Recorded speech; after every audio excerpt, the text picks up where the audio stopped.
পিংলায় উচ্চ মাধ্যমিক পরীক্ষার দিনেই অস্বাভাবিক মৃত্যু হলো এক পরীক্ষার্থীর। পশ্চিম মেদিনীপুর জেলার পিংলা থানার বেলুড়িয়া গ্রামের ১৯ বছরের উচ্চ মাধ্যমিক আর্টস বিভাগের পরীক্ষার্থী সুমন দাসের অস্বাভাবিক মৃত্যুতে শোকস্তব্ধ গোটা এলাকা। পরিবারের দাবি, কোনো সমস্যার আভাস মেলেনি আগে থেকে। এদিন সকালেও সব ছিল স্বাভাবিক। বাবা সুনীল কুমার দাস কাজে বেরিয়ে যান, মা স্থানীয় কালী মন্দিরে পুজো দিতে গিয়েছিলেন ভাই টিউশনে। বাড়িতে একাই ছিল সুমন। কিছুক্ষণ পর মা ফিরে এসে দেখেন ঘরের ভেতর গলায় দড়ি দিয়ে ঝুলছে তার ছেলে। মুহূর্তে ভেঙে পড়ে পরিবার। খবর পেয়ে পিংলা থানার পুলিশ এসে দেহ উদ্ধার করে পিংলা গ্রামীণ হাসপাতালে নিয়ে যায়। কর্তব্যরত চিকিৎসক তাকে মৃত বলে ঘোষণা করেন। পরে ময়নাতদন্তের জন্য দেহ খড়গপুর মহকুমা মর্গে পাঠানো হয়েছে।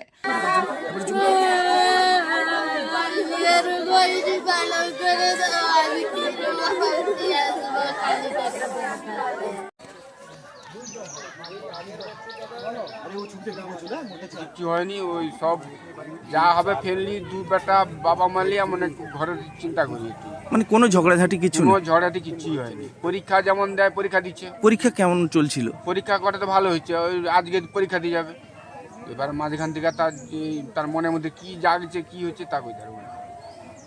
আপনি বাবা? আমি বাবা। কখন জানতে পারলেন?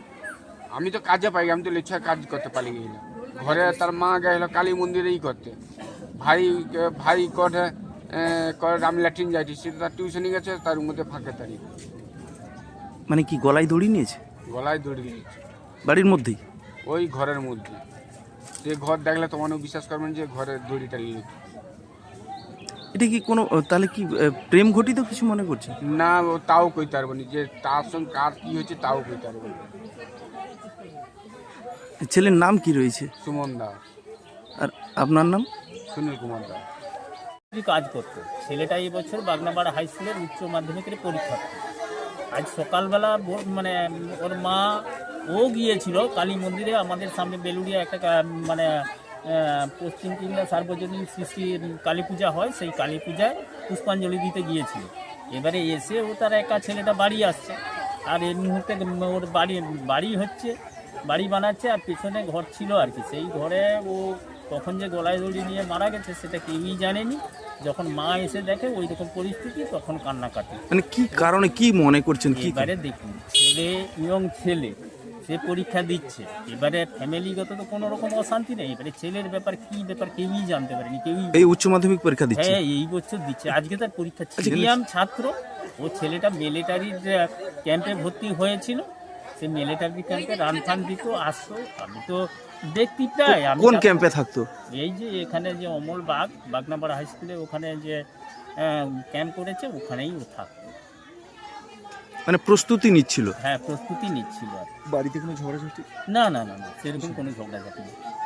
মানে এই যে এতগুলো পরীক্ষা দিল, তার মধ্যে কোনোটা কি খারাপ কিছু রয়েছে এরকম কিছু? কাউকে কিছু বলেনি, আমি জানতে পারতাম, কারণ আমার অ্যাকচুয়ালি এখানে বাড়ি তো পাশে। সেই হিসাবে যাতায়াতে দেখুন, আমি সকাল বিকাল দুই বেলাই বাগনাপাড়া যাতায়াত করি। যাতায়াতে দেখি ছেলেটার সঙ্গে এখানে দেখা হয়, ও আমাকে দাদু দাদু বলে, এরকম ভালো মন্দ এমনি খেয়াল প্রোগ্রামই হয় ওর সঙ্গে। তো সেরকম কিছু খারাপ কিছু সম্পর্ক দেখিনি। বা এদের এখানে আজ পঞ্চায়েত হয়েছি বলে নয়, বিগত দিন থাকতে এদের বাড়িতেও আমার যাতায়াত ছিল, যাই আসি কথাবার্তা বলি, সবার সঙ্গে খুব ভালো সম্পর্ক। কি নাম আপনার? আমার নাম সুখদেব বেরা। এই এলাকার পঞ্চায়েত? এই এলাকার কোনো প্রেম ঘটিত কোনো ব্যাপার ছিল? সেটা এখন থাকলেও থাকতে পারে, আমাদের জানা নেই। বর্তমান আপনার স্কুলের এক ছাত্র যার সেন্টার পড়েছে খেলনা, আজকে একটা অঘটন ঘটেছে, কি জানেন এই বিষয়ে? অঘটনটা আমরা শুনলাম 1:30টার দিকে, আজকে সকালে 1:30 বা 8:40-এর দিকে আমরা শুনলাম। কি শুনেছেন? শুনলাম সুমন নাকি গলাতে ফাঁস দিয়ে মারা গেছে। যখনই আমাদের কাছে সংবাদটা আসছে, তখন সত্যি সত্যি আমরা মর্মাহতে পড়েছি। সকল স্যাররাও সঙ্গে সঙ্গে খবর দেওয়া হয়েছে, ওনারাও জেনেছেন। তবে মূল যে কারণটা কি, এখন আমরা সেটা তার মানে কারণ খুঁজে পাইনি বা শুনতে জানি। যে অতপ্রতভাবে জানবে তাদের বাড়িতে যেহেতু হয়েছে, বাড়ির মা বা বাবা বা আত্মীয় পরিজন যারা ছিলেন তারা হয়তো ডিটেলস বলতে পারবেন। আমাদের কাছে এখন সঠিক তথ্য তো এসে পৌঁছায়নি। তবে যাই হোক, সুমন দাস আমাদের ছাত্র ছিলেন এবং খুব মিশুক এবং সবসময় হাসি মুখে থাকতেন। যেখানেই দেখা হোক না কেন, শুধু আমাকে নয়, সকল স্যারদের ভালো আছেন কি না।